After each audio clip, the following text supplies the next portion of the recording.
You are listening to Radio Maria Canada. We now present the Health Hub, hosted by Kathy Biasi.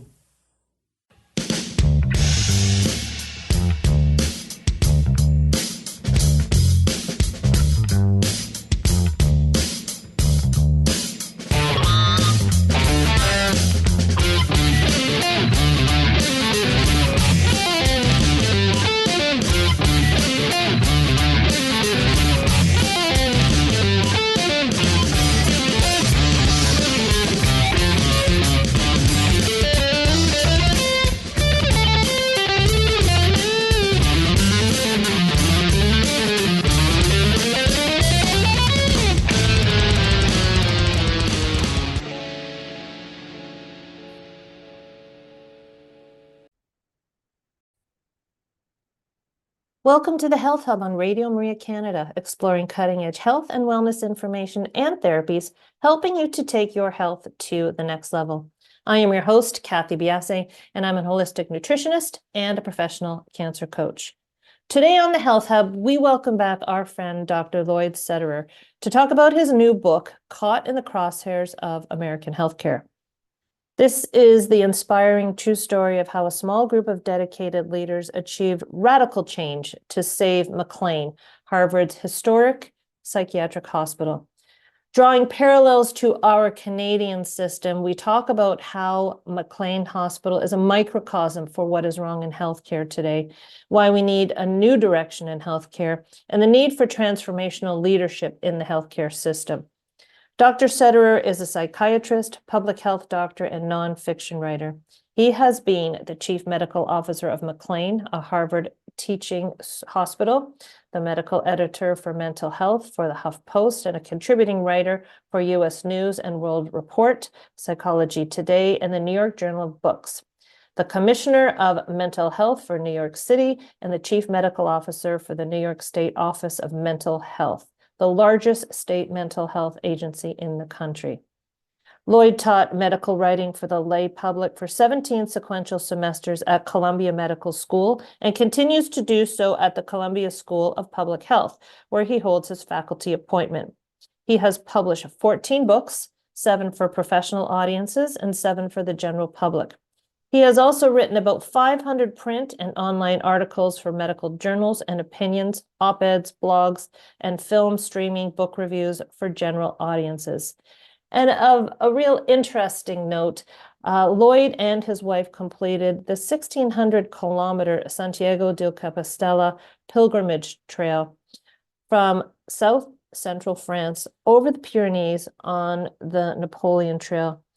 A journey for the body and soul, which really does embrace actually what Lloyd is. He's such a joy to have. I'm really excited for you to hear this show. So do stay tuned with us. We will be back in just a few minutes to talk with Dr. Lloyd Sederer.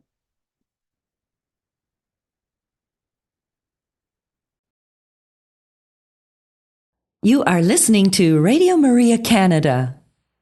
We now continue with the program, The Health Hub, hosted by Kathy Biasi. Welcome back to the Health Hub, everybody. Please do follow us on our social sites. We are on Instagram, Twitter, and Facebook. We offer both information about our shows, upcoming guests, and other health topics, little tidbits that are really relevant to everybody. But let's get to today's show. One of my favorite guests, Dr. Lloyd Sederer. Thank you so much for joining us today, Dr. Sederer.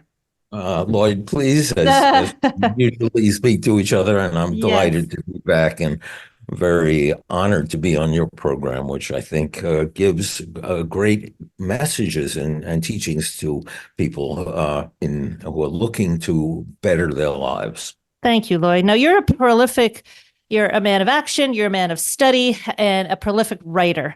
And you have a new book out. It's called Caught in the Crosshairs of American Healthcare. And, reading through the book, I really love to read what people say about the book. I think it is a great commentary. And usually the first thing I look at when I'm considering reading a book. This has both a personal and a professional significance to you. Can you tell us how McLean Hospital is sort of a case study for what you feel is not only wrong with the American health system, but also has offered solid ways to improve it? Thank you. I wrote this book because of my experience direct as a doctor now and as a patient of seeing how American healthcare is just falling apart and the consequences for people, patients, you and me, families, that we're at the end of a process or getting to the end of a process where we will lose even more in terms of our health, our quality of life. And that's because American healthcare is being destroyed, I believe, by its new ownership, which is all corporate and for profit. And that's what the title means. And what being caught in the crosshairs is like in a rifle, we're the target, patients and families, we're the target. And the shooter is the owner, a managed care company, an insurance company, an equity company. They have us in their crosshairs, and we're going to get the bullets and they're going to get the bounty. That's what the book is about. And I wrote it in particular because of seeing how grave I felt healthcare was becoming in the States, but also because I had a firsthand experience with this. I was the chief medical officer of McLean Hospital, which is a Harvard teaching hospital, when managed care hit Massachusetts. And suddenly, this hospital, this iconic hospital that was founded in 1819, it was, the place where celebrities and people of influence and poets went. Suddenly, McLean was going to be shut off from its referrals because we were targeted in particular by insurers and by their tentacles, which are managed care companies, to get us down to a price they wanted, not a price we could afford, and that we would cede control over medical decision making to managed care companies rather than to our own doctors. And we said, no, we're not going to do that. The bigger issue is our doctors make decisions. You don't tell our doctors what they can do and what they can't do. And patients will do better with us than with you. And that's very clear now. And also, they were offering rates that are like dollar store. I don't know if you have dollar stores in Canada. We do. But they were like dollar store rates. And there's we would lose a lot of money on every patient that we admitted. So volume wasn't going to solve that problem. And I had this experience firsthand because I was recruited to the hospital to help keep it alive, to solve its problems and keep it alive, because the new president who hired me, board chair, they knew that McLean was going to be in serious peril of closure or purchase because of the growth of managed care and the growth of insurance power. And that's what my job was. And it was my life for 5 or 6 years, because we held our position. We held the position that it is doctors and hospitals and health professionals who are the best to care for patients, not some insurer driven by profit. And we lost millions of dollars every year, which no one is happy about. And if you have a board, even if it's an academic board, they don't like living with that. But we had the support of our board. We lost money for 5 years, millions of dollars. And we succeeded. After 5 or 6 years, we finally surfaced, but that was a hell of a ride. Mhm. And it was all about radical change. This was not incremental change. So I had all of that experience firsthand, and that's what I talk about in the book. And I hope people are not uh, don't conclude from the title that this is a techie or a management book, one that's so boring. It is a personal story. It is a story about a hospital, an iconic hospital, and it is stories about some of the patients whom I treated and who were good examples of what we were going through. Now, your book focuses on the American healthcare system. Is there relevance beyond America for people to read this book? Indeed, it may be a cautionary tale for you in Canada, a little bit like I understand has happened in the UK, which is you have a national health service. It has its problems, and who steps up to the plate to meet them because your mother has to wait 6 months for a knee replacement or whatever?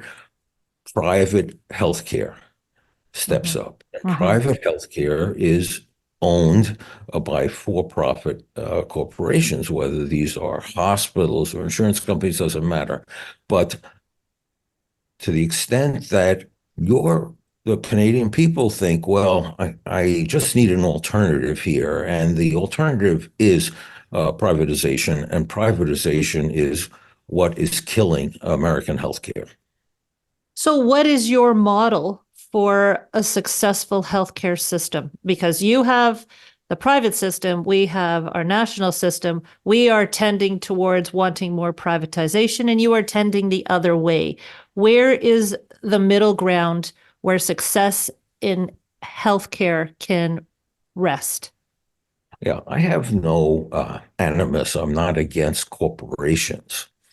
We need corporations or we need large government agencies, which I've worked for, in order to manage complex institutions and delivery systems. But it's when those corporations have one purpose, first and foremost, which is to make a profit. And that's the change. It is about American healthcare, Canadian healthcare, placing the patient first, and then all of a sudden placing profit before the patient. And as a result, all kinds of problems, quality problems, delivery problems ensue from the fact that these companies are going to siphon off a profit before they get to allowing people to get health care. But is that a realistic goal? Putting the patient first? It just seems like a very simplistic thing to do. I've not been involved in the American healthcare system to any large extent, but here in Canada, it's so tightly packed.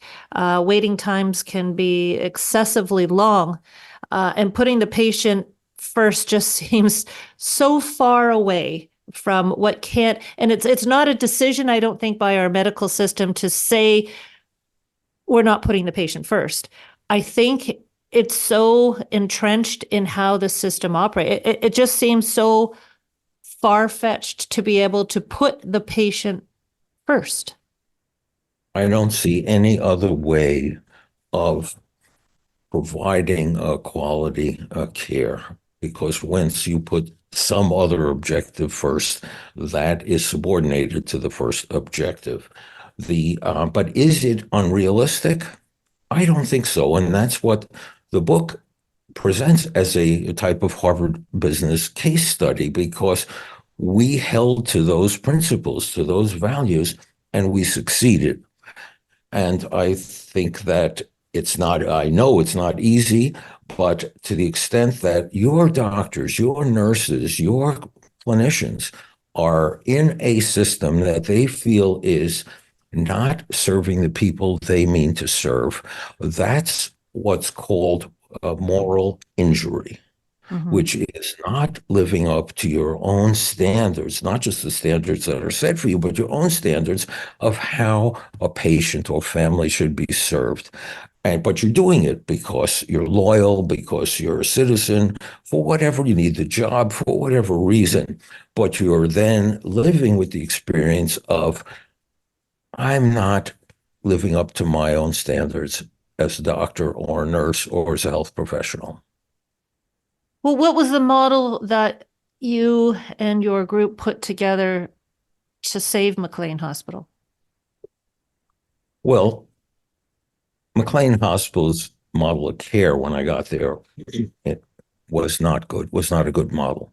It was very dated. It was long-term hospitalization and psychoanalytically oriented psychotherapy as the primary treatment for very ill people, people with psychotic conditions, were kept there 3 months, 9 months, some a year, and there wasn't even a treatment planning conference until 30 days. And the primary, as I was saying, the primary method of treatment was daily psychoanalytic psychotherapy. And if you have schizophrenia, or if you have a very bad traumatic disorder or a serious suicidal depression or bipolar, that's not the treatment that will help you. It may help you down the line, but boy, that's not what you need at the moment. And moreover, if you stay in the hospital for months, it's the same thing as lying in bed for a week or two. What happens?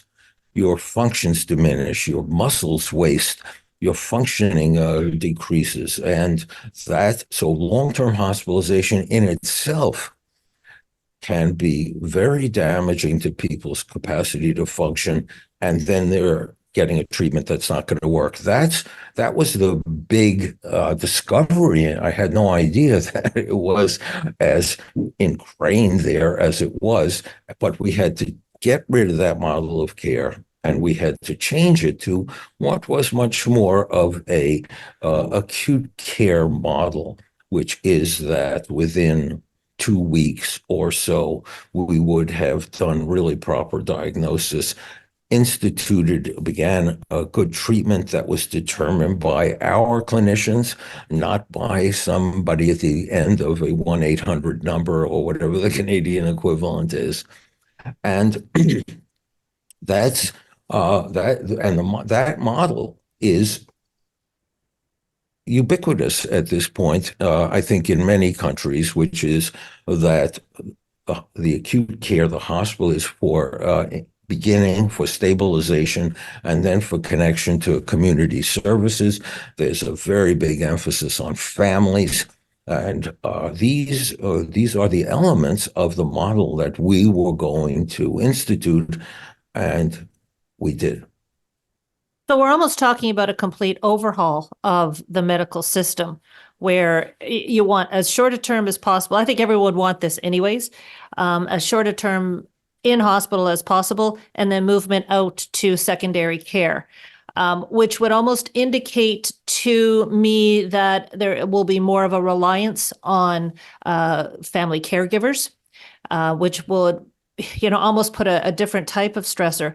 But tell me, is emerging science in the healthcare space also pushing this model? As we see personalized medicine come into play, as we have AI and all of these other technologies that are being sought after, that are being researched.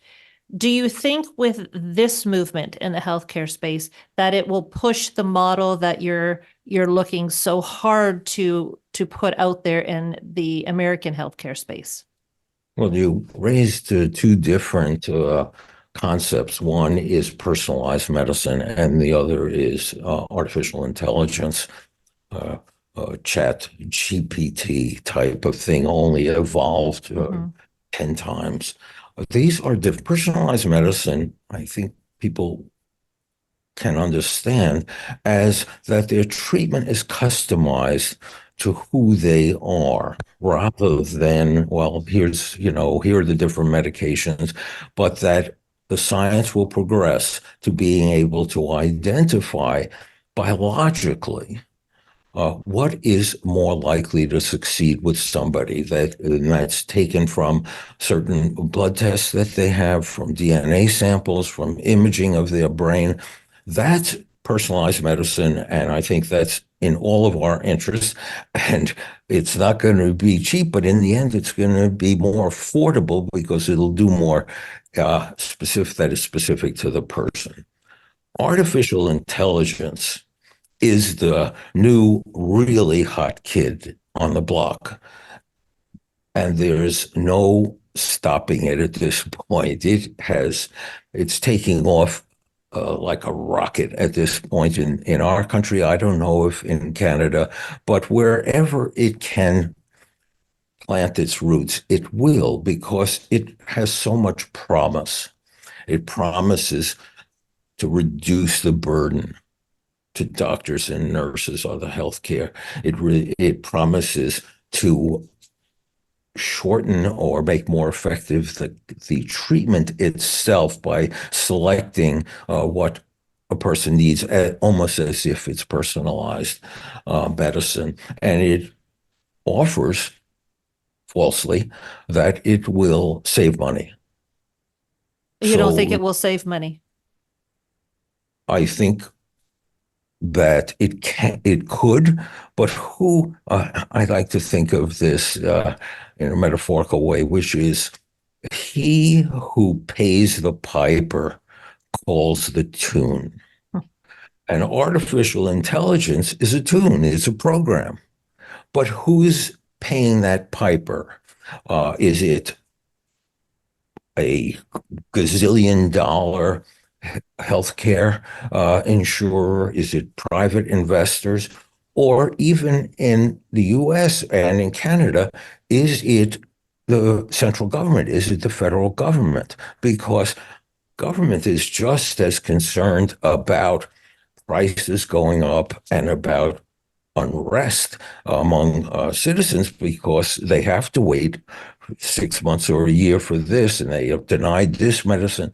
So the promise there is good, but who is going to determine how that program is constructed? Mm-hmm. And if the piper is constructing a program where they have to make a profit, it's not unlike programs in casinos where the programs are created so that the house never loses. So it could be an example of just moving the goalposts. Yeah, it could be subordinating, again, patients to profits, because who's ever designing that program has been hired by a CEO or by a commissioner or a secretary of health to determine how people are going to be received into medical care and more widely, I believe, into social services as well. So who's designing that? And what are their aims? And I think that we have to find a way that no artificial intelligence program is adopted by a national agency, by a state agency, by a hospital, unless it meets the standards of health professionals and people who receive services, so that they're the final arbiter of what's in that program. And their responsibility is to see to it that that program is constructed in a way that puts the patient first. And that may cost more money, but in the end, that's money that's already there, because private healthcare siphons about 15 to 20% off of every healthcare dollar in the United States. So we have to be understanding. It's just like, you're saying this, and, when I work with patients or work with clients, I tell them about, understand where who's doing the study, understand that. So again, with AI, you're saying we'll need to have a very clear understanding of who's doing the programming, because this too could have some sort of a bent in the direction of the programmers. I didn't think of, I've never thought of that. Just another thing for all of us to think about. Lloyd, we're going to take a quick break here and we'll come back in just a couple of minutes. Thank you. You are listening to The Health Hub here on Radio Maria Canada, a Catholic voice wherever you are. To contact us and be a part of the show, email thh@radiomaria.ca. We now continue with the program. Here once again is your host, Kathy Biasi. Welcome back, everybody. We're having a very, very interesting conversation with Dr. Lloyd Sederer. We ended off, Lloyd, with AI, and it's everybody's baby right now, but you have a whole bunch of issues and I'm not sure what the right word is, apprehensions maybe about the system. Can you just put a bow on this before we move on to our next round of questions? Let's just look in the rearview mirror at electronic medical records, because they held that promise. They were going to fix healthcare. And what have they done? They have created a huge burden. Doctors in at least the U.S. spend about an hour a day on administrative task paperwork, electronic medical records, for every hour that they spend with direct patient care. And when you go to see a doctor in the U.S., the visits are 10 minutes and your doctor doesn't look at you. Your doctor is there typing into a screen on the electronic medical record. So it is an example of how something of promise can really go bad for the people looking for care. You don't like EMR? I don't like the EMR that has evolved. I was involved in EMR to a large healthcare system, and I don't think we did all that badly, but we didn't do that well, as opposed to the biggest EMR company in the U.S. is Epic, and it controls the market, and it's what's on the screen in most every doctor's office in the U.S. Yep, and in Canada. When we look back over the last few years, the healthcare systems in both America, but I'm more familiar, obviously, with the Canadian system, have been called into question. Inequities as well as inefficiencies have been brought up. To some extent, I think they were all underlying and people kind of knew about it, but they were greatly exposed during COVID, during the pandemic. Yes. Do you feel that pandemic has been an impetus for change, or is this something that is, the results of the pandemic have just shown inefficiencies? Where do you see that pandemic as sort of the fulcrum for change in the healthcare system? I don't. You don't?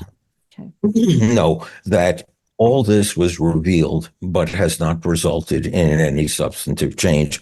And worse, the COVID epidemic began the flight of doctors, nurses, other health professionals from medical care, for reasons then that had to do with enormous burden, fear of the disease, fear of making their families sick.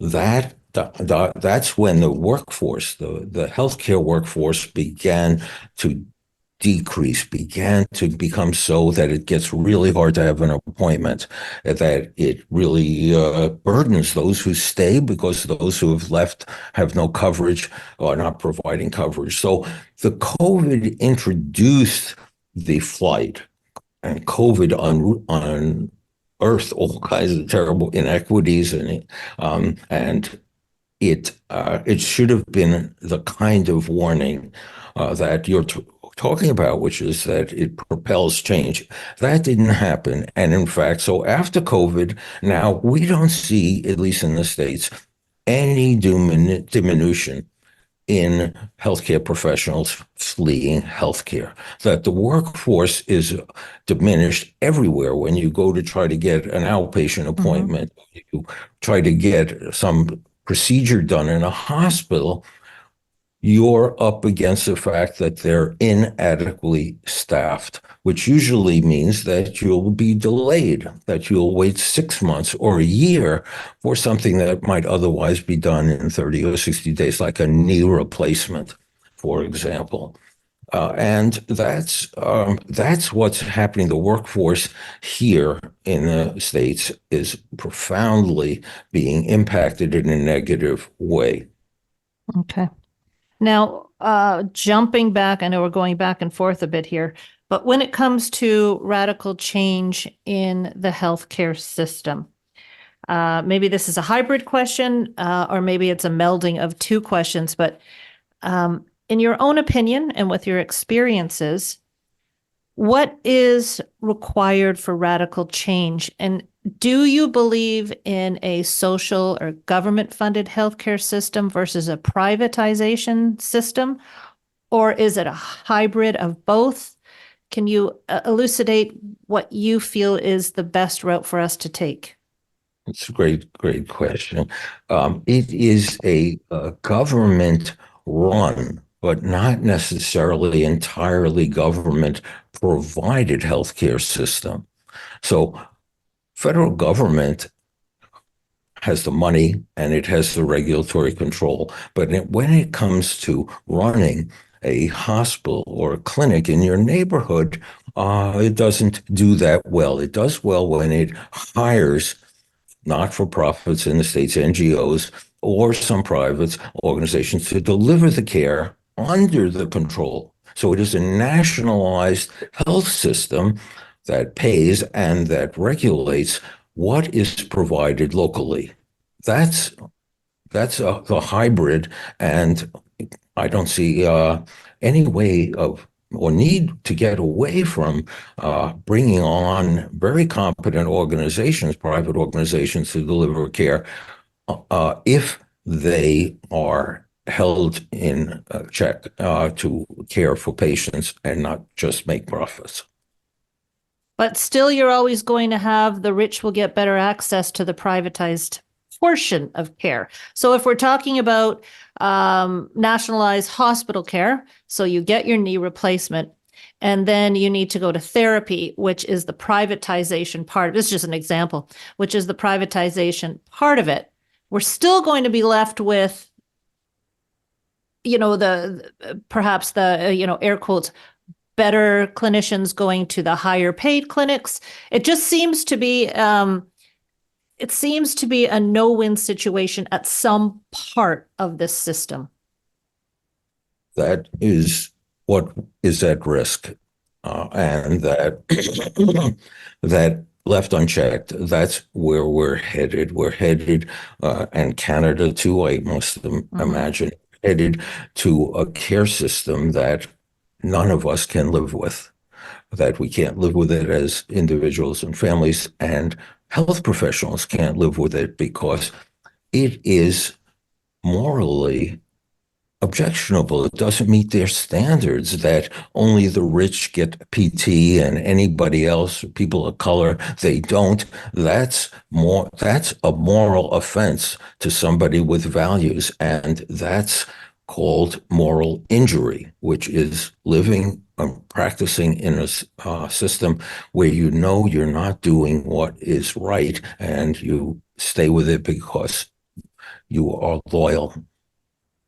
So in the end, we're looking for the, sorry, go ahead, Lloyd. No, but therein, I think, lies one of the clues to writing this whole system in a way that gets us back to patient-oriented, family-oriented care. So this is radical change. Do you have like 2 or 3 concepts of radical change? Because what I'm hearing is that for anything to work as efficiently as it needs to be, we have to a great extent, rely on the morality of the people working within the system. and morality is a moving target. So what are your concepts or precepts for radical change, I guess, that are inclusive of this? Well, I'll use that as a segue into three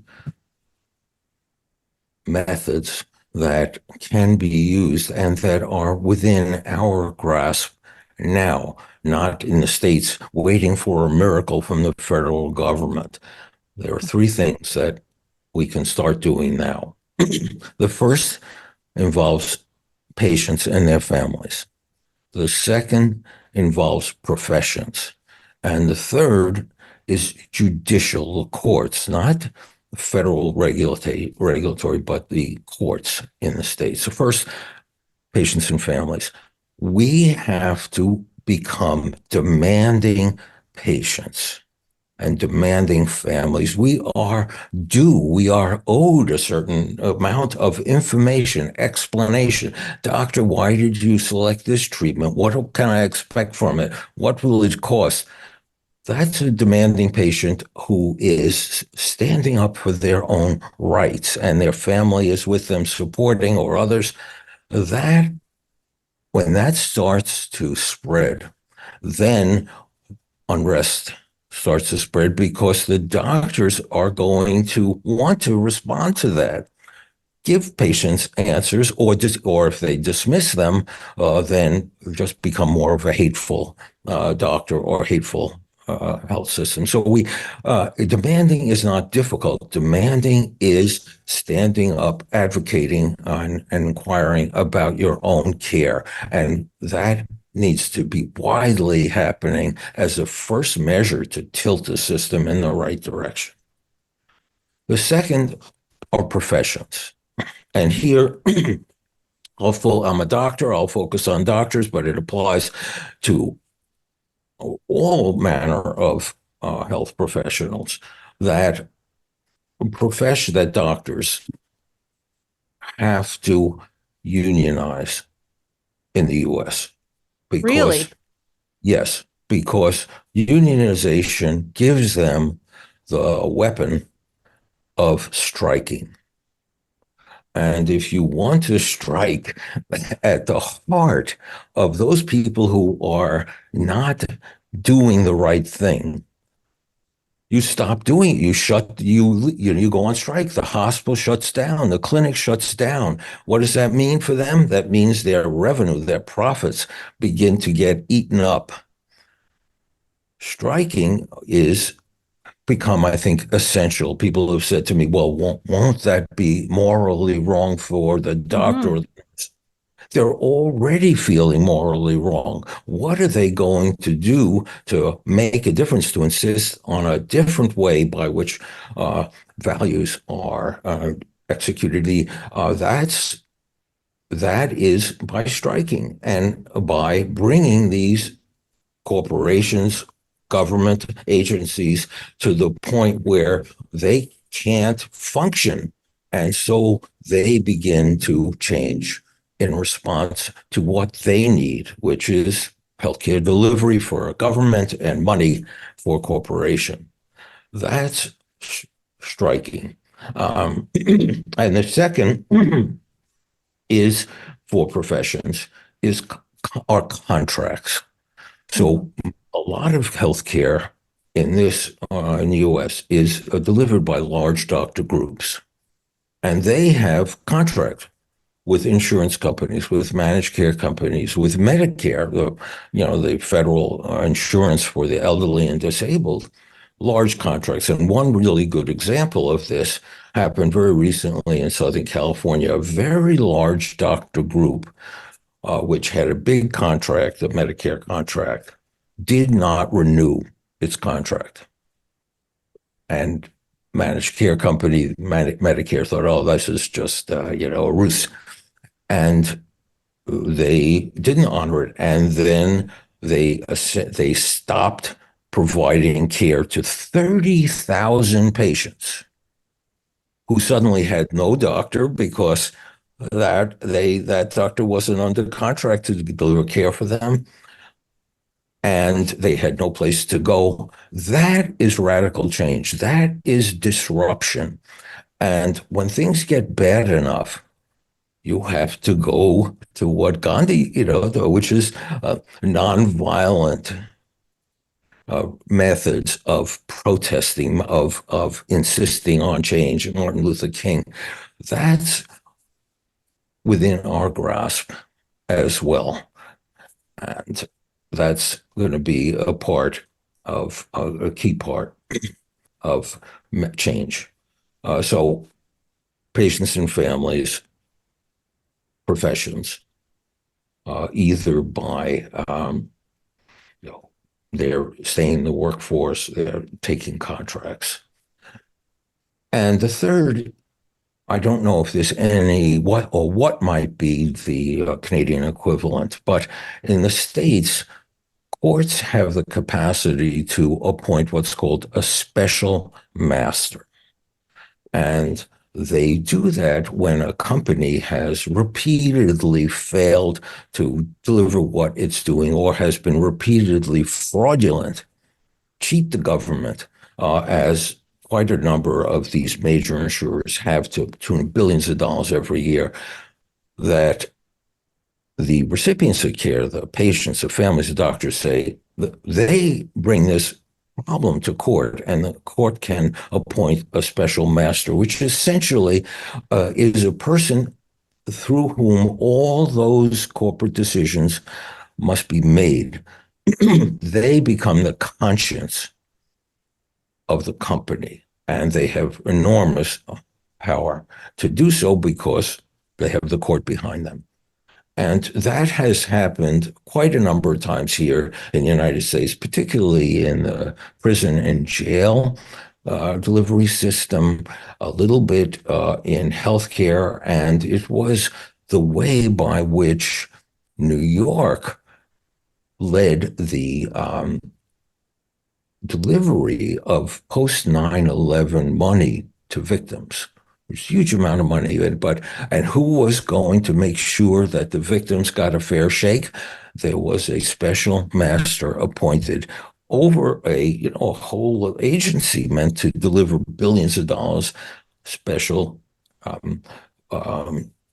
people. These are court appointed powerhouses, all meant to restore conscience or to make sure that that whatever is doing something is doing it in the interest of the people who are receiving services or money. Okay. Reacting to those three concepts, again, I can't speak to the last one. It's out of my scope. But what the underpinning of all of this is that we're relying on a moral code, it sounds like. So, when you talked about patients and family, I can see that in the horizon, but this is going to require a new patient model, and not a model set out by an agency, a model set out by us taking control, becoming more invested in our own health, having the proper questions to ask. This is, what you're saying is something that, in the 6 or 7 years of this show, we've been trying to profess, is that patients need to have more of a say, but patients also need to take on responsibility. With regards to professions, that's such a hard one, especially when you get into unionization and striking, because again, you're requiring for your model that the professionals will be striking for the better good of humanity, of America, not a personal level. So radical change, the way to wrap this all up, and you can yay or nay it, radical change can only come through pain. Yes, that's okay. correct. There's already huge pain, and you're going to suffer pain during radical change. Mm-hmm. It's not easy. It's not an easy fix. It's not easy. You need leadership, you need grit, you need courage, you need support, but it can be done. And you need to have these leaders and support that are aligned with the patient. And herein is the crux of so many of the issues that you're talking about. Your book is fantastic. And just as, per our short conversation here, so many things are drummed up and are needed to be considered as we move forward. And it's going to continually take voices like you, and it's going to continually take us as patients to move the needle. I think it's a book that we all need to read. Is it available now? Where can we find it? Where can we get more information about you? Yeah, it was published almost 2 weeks ago. It is available now. You can get it through any online independent bookstore that you may turn to. And of course, Amazon, which sells 85% of the books in the United States. There's a book page for Caught in the Crosshairs. It's readily had. And again, don't be fooled by the title, because once you read it, and reviewers have said this, not just me, that it reads like a novel. And there are lots of stories, and including very particular stories about certain patients who exemplify particular kinds of problems and solutions. Well, it's a wonderful book. I can speak firsthand to that. Lloyd, thank you so much for joining us. The book is called Caught in the Crosshairs of American Healthcare by Dr. Lloyd Sederer. I highly recommend this. It just, we can't move forward until we start thinking. And we need to put our own thought processes into this because it is our system. So thank you so much, Lloyd, for joining us. It's been a pleasure once again to have you on the show. I admire your voice and the way that you have continued to make an effort to give people the courage to take care of their own health and wellness. Thank you. Thank you very much for that. Everybody, we will talk to you next week on the Health Hub.